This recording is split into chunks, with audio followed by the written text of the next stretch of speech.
বৃহত্তর মৌলভীপাড়া সমাজ কমিটি, মৌলভীপাড়া স্বপ্নতরী ঐক্য পরিষদ এবং ফুটবল ব্যবসায়ীবৃন্দ আয়োজিত আজকে মানববন্ধনের সম্মানিত সভাপতি, উপস্থিত প্রিন্ট মিডিয়া, সাংবাদিক ভাই ও সর্বস্তরের জনসাধারণ, আসসালামু আলাইকুম। আজকে আমরা কেন এখানে আজকে মানববন্ধন করতেছি আপনারা হয়তো জেনে গেছেন।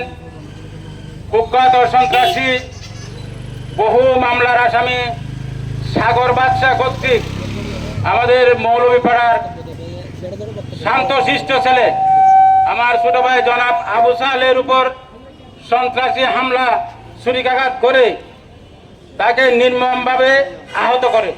তার প্রতিবাদে আমরা আজকে মানববন্ধন করতেছি। প্রিয় কক্সবাজারবাসী, বহু মামলার আসামি একজন অবৈধ, সে বাহির থেকে এসে আমাদের কক্সবাজারকে, শান্তশিষ্ট কক্সবাজারকে অশান্ত করে রেখেছে। আজকে প্রশাসন নীরব কেন? জবাব চাই আমরা। আজকে এই মানববন্ধন আমার স্নেহের ছোট ভাই আবু সালেহকে নির্মমভাবে ছুরিকাঘাত করে হত্যা করার চেষ্টা করেছিল। সেই সাগর বাদশা নামের একজন কুখ্যাত সন্ত্রাসী নোয়াখালী থেকে এসে কক্সবাজারে ত্রাসের পরিণত করেছে।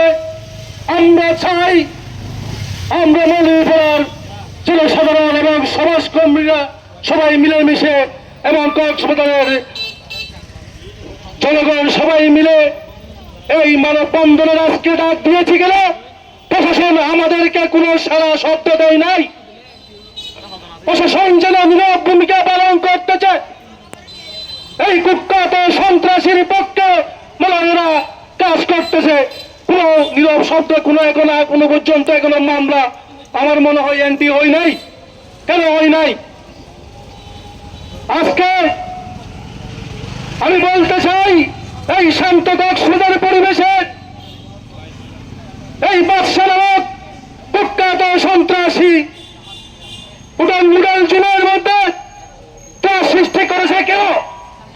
আজকে আমাদের প্রশাসনের কোনো তৎপরতা নেই, কোনো উদ্যোগ নেই। এই কারণে আমি মনে করি আমি প্রশাসনের প্রতি, ডিসি মহোদয়ের প্রতি এবং এসপি মহোদয়ের প্রতি আকুল আবেদন করে জানাবো, অতি সত্বর যেন এই কুখ্যাত সন্ত্রাসী বাদশা নামক, সাগর বাদশা নামক এই লোকটাকে যেন আইনের আওতায় এনে দৃষ্টান্তমূলক শাস্তি প্রদান করা হয়।